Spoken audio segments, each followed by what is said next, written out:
బైబిల్లో ఎవరైనా ఎక్కడైనా, మళ్ళొకసారి, బైబిల్లో ఎవరైనా ఎక్కడైనా 3 రోజులు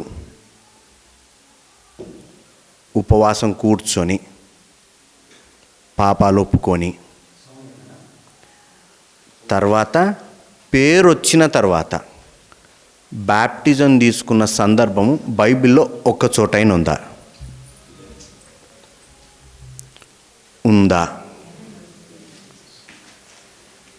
3 రోజులు ఉపవాసం ఉండి బాప్తిసం తీసుకున్న వ్యక్తులు ఎవరైనా బైబిల్లో ఉన్నారా?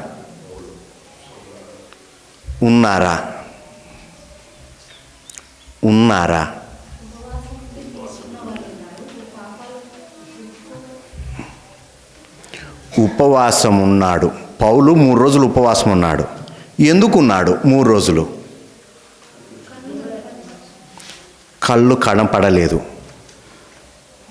నోరు బాగానే ఉందిగా, మరెందుకు ఉపవాసం ఉన్నాడు?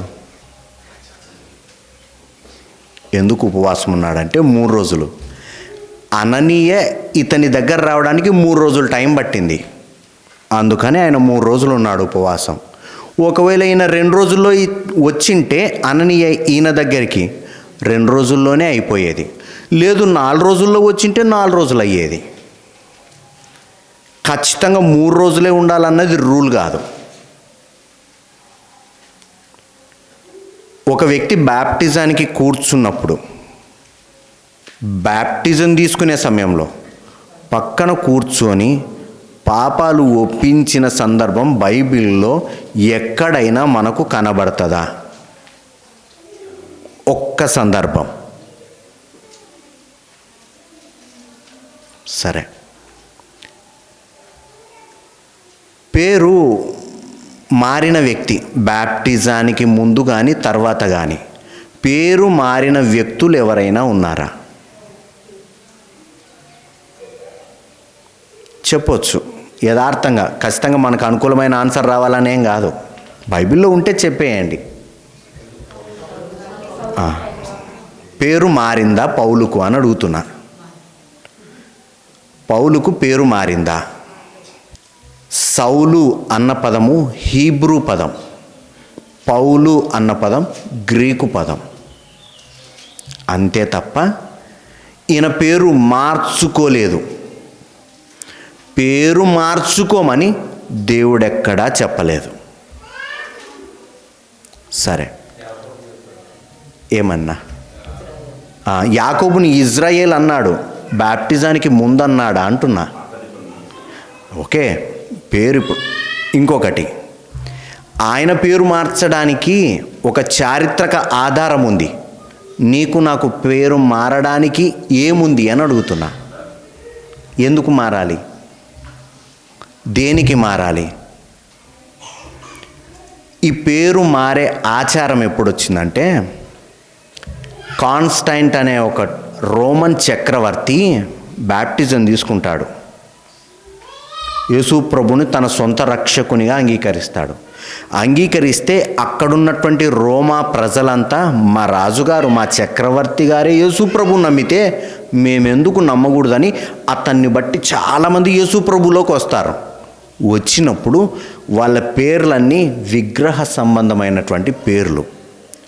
ఎందుకు ఈ విగ్రహ సంబంధమైన పేర్లు పెట్టుకొని వాటితో మేము పిలిపించుకోవాలి అని చెప్పి బైబిల్లో ఉన్న భక్తుల పేర్లు పెట్టుకున్నారు వారు. పౌలని, పేతురని, లేకపోతే ఆ బైబిల్లో ఉన్న భక్తుల పేర్లు పెట్టుకొని పిలుచుకున్నారు. పేరు మారడానికి ఒరిజినల్ రీజన్ ఇది కొత్త నిబంధనలో. మరి నీకు నాకు బ్యాప్టిజానికి ముందు ఎందుకు పేరు మారాలి? సరే, బ్యాప్టిజానికి ముందు కానీ తర్వాత కానీ అపోస్తలులు కానీ లేకపోతే బైబిల్లో ఉన్నటువంటి ఇంతకు మునుపు సందర్భాల్లో కానీ ఎక్కడైనా పేరు మార్చి బ్యాప్టిజం ఇచ్చిన సందర్భాలు ఉన్నాయా?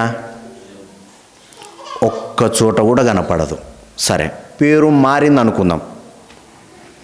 అపోస్తులైన పౌలుకి పేరు మారిందండి, సౌలు కాదు అతడు పౌలు అయ్యాడు అందాం. బ్యాప్టిజం తీసుకున్న సంవత్సరం ఎన్నో సంవత్సరం? అపోస్తుడైన పౌలు క్రీస్తుకు పూర్వం 4వ సంవత్సరంలో యేసు ప్రభుల వారు పుట్టాడు. క్రీస్తు శకం 27లో పరిచర్య ప్రారంభించారు. క్రీస్తు శకం 30లో చనిపోయారు. క్రీస్తు శకం 33లో స్టెఫను గారు చనిపోయారు. క్రీస్తు శకం 34లో అపోస్తుడైన పౌలు బ్యాప్టిజం తీసుకున్నాడు. అపోస్తుడైన పౌలు బ్యాప్టిజం తీసుకున్న అధ్యాయం ఎన్నవ అధ్యాయము? 9వ అధ్యాయము. పేరు సౌలు పౌలైన అధ్యాయం ఎన్నో అధ్యాయము? 13వ అధ్యాయము. 9వ అధ్యాయానికి 13వ అధ్యాయానికి ఎన్ని సంవత్సరాల గ్యాప్ ఉంది? 14 సంవత్సరాల గ్యాప్ ఉంది. క్రీస్తు శకం 48లో అతడు మొదటి ప్రయాణం చేశాడు. మరి నీ లెక్క ప్రకారం, నా లెక్క ప్రకారము బ్యాప్టిజానికంటే ముందు పేరు రావాలి కదా, నీళ్ళలో మునగడానికంటే ముందు నాకు పేరు రావాలి కదా. మరి పౌలు గారికి 14 సంవత్సరాల తర్వాత పేరు మారింది కదా. ఇప్పుడు పేరు మార్పు అన్నది బ్యాప్టిజానికంటే ముందు ఎలా అవసరమవుతుంది?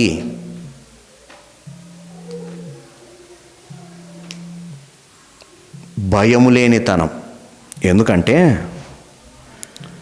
ద్వితీయోపదేశకాండం 4వ అధ్యాయం 2వ వచనం. మీ దేవుడైన యెహోవా ఇచ్చిన ఆజ్ఞలను మీకు ఆజ్ఞాపించుచున్నాను. వాటిని గైకొనుట యందు నేను మీకు ఆజ్ఞాపించిన మాటలతో దేనిని కలపకూడదు, ఒక్కటి కూడాను కలపొద్దు, దానిలో నుండి దేనిని తీసివేయకూడదు. దేన్ని తీసేయొద్దు. అదే ద్వితీయోపదేశకాండం 12వ అధ్యాయం 32వ వచనం. నేను మీకు ఆజ్ఞాపించుచున్న ప్రతి మాటను, నేను మీకు ఆజ్ఞాపించు ప్రతి మాటను అనుసరించి చేయవలెను, చేయాలి.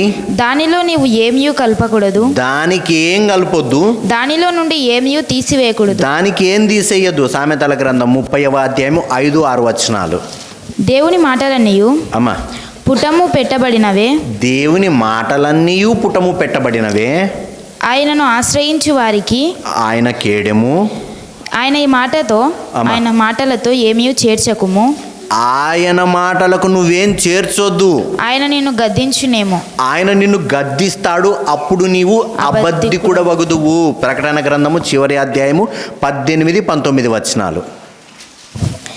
ఈ గ్రంథమందున్న ప్రవచన వాక్యములను, ఈ బైబిల్లో ఉన్నటువంటి ప్రవచన మాటలను విను ప్రతి వానికి అమ్మా నేను సాక్ష్యం ఇచ్చినది ఏమనగా, నేను సాక్ష్యం ఇచ్చేది ఏంటంటే, ఎవడైనను వీటితో మరి ఏదైనాను కలిపిన ఎడల, దేవుడు చెప్పిన మాటలకు మనం ఏదైనా కలిపితే ఈ గ్రంథంలో వ్రాయబడిన తెగుళ్ళు దేవుడు వానికి కలుగజేయును. తెగుళ్ళు వస్తాయట. తర్వాత 19వ వచనం. ఎవడైనను ఈ ప్రవచన గ్రంథమందున వాక్యములలో ఏదైనాను తీసివేస్తే దేవుడు ఈ గ్రంథంలో వ్రాయబడిన జీవవృక్షంలోను పరిశుద్ధ పట్టణంలోను వానికి పాలు లేకుండా చేయును. దేవునికి స్తోత్రం, మహిమ కలుగును గాక. పర్ఫెక్ట్ ఇన్స్ట్రక్షన్స్ ఇచ్చినాడు దేవుడు. ఇందులో ఎలా ఉంటే అలా బ్రతకాలి. నాకు నచ్చింది, నాకెవరో చెప్పారు, నేను ఇలా బ్రతుకుతా అంటే నా దేశంలోకి నీవు అడుగు పెట్టలేవు అంటున్నాడు దేవుడు. బైబిల్ అంతా ఒక్కటే చెప్తుంది. బైబిల్ మొత్తం ఒకటే విశ్వాసం, ఒకటే పరిశుద్ధాత్మ దేవుడు, ఒకటే బ్యాప్టిజం. అన్నీ దేవుడు ఇన్స్ట్రక్షన్స్ ఎప్పుడు ఇచ్చాడు? ఆది కాండంలో నుంచే మనకు కొద్దిగా చెప్పుకుంటూ వచ్చాడు. కాబట్టి దీన్ని ఏమంటారంటే ప్రోగ్రెసివ్ రెవల్యూషన్ అంటారు. ఒక్కసారిగా మనకు మొత్తం చెప్పకుండా దేవుడు అక్కడి కొద్దిగా చివరికి వచ్చేసరికి తన హృదయంలో ఉన్న ఆలోచనలన్నిటినీ దేవుడు మొత్తం మీద బయలుపరిచి పెట్టాడు. ఒక్కటే బోధ ఉంది. యూదా రాసిన పత్రిక 1వ అధ్యాయం 3వ వచనం. ప్రియులారా మనకందరికి కలిగెడు అమ్మా రక్షణను గూర్చి అమ్మా మీకు వ్రాయవలెనని విశేషాసక్తి గలవాడనై ఆ, ప్రయత్నపడుచుండగా ఆ. పరిశుద్ధులకు ఒక్కసారి అప్పగింపబడిన ఆ. బోధ నిమిత్తము చాల్మా ఎవరికి? పరిశుద్ధులకు ఒక్కసారే అప్పగింపబడింది. ఒక్కసారే అప్పగింపబడింది బోధ. నీకొకటి, నాకొకటి, వాళ్ళకొకటి, వీళ్ళకొకటి లేవు. ఇప్పుడు ఒక్కసారి అప్పగింపబడిన బోధ ఏదైతే ఉందో ఆ ఒక్కసారి అప్పగింపబడిన ఆ బోధలోనే మనం నడవాలి. అప్పుడే మనము దేవుని రాజ్యానికి అర్హులమవుతాం.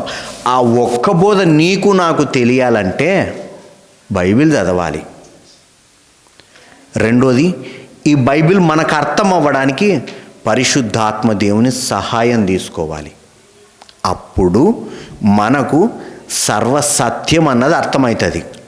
ఎప్పుడైతే మనుషుల బోధ విన్నావనుకో, నా మైండ్ సెట్లో ఒక ఆలోచన ఉంది, దాన్నే కిందికి ప్రజెంట్ చేస్తా, మీరు అదే నిజం అనుకోవచ్చు కదా.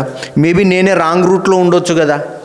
అది మీరు నిజం అనుకున్నారనుకో, అయిపోయి నా రూట్లోకి వస్తారు, దేవుని రూట్లోకి రారు.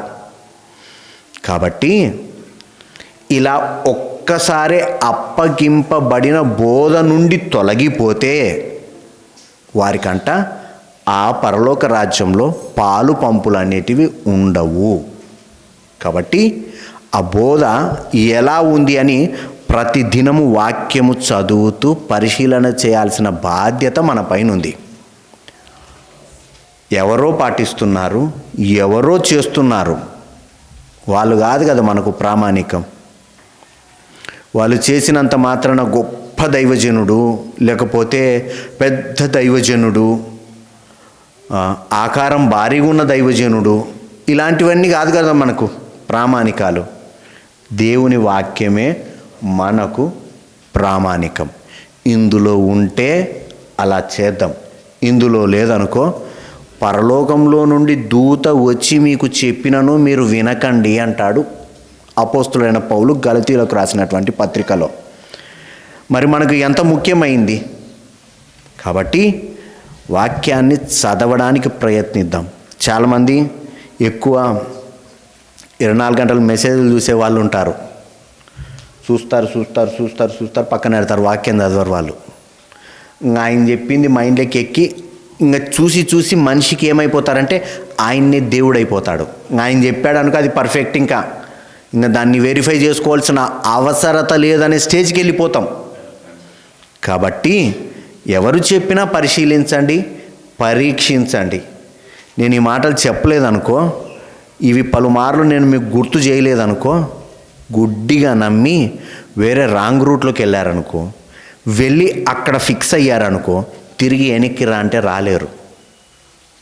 కావాలంటే దేవుణ్ణైనా వదులుకోవడానికి ప్రయత్నిస్తారేమో కానీ రాంగ్ రూట్ను వదులుకోవడానికి మనసు ఒప్పదు అంటున్నా.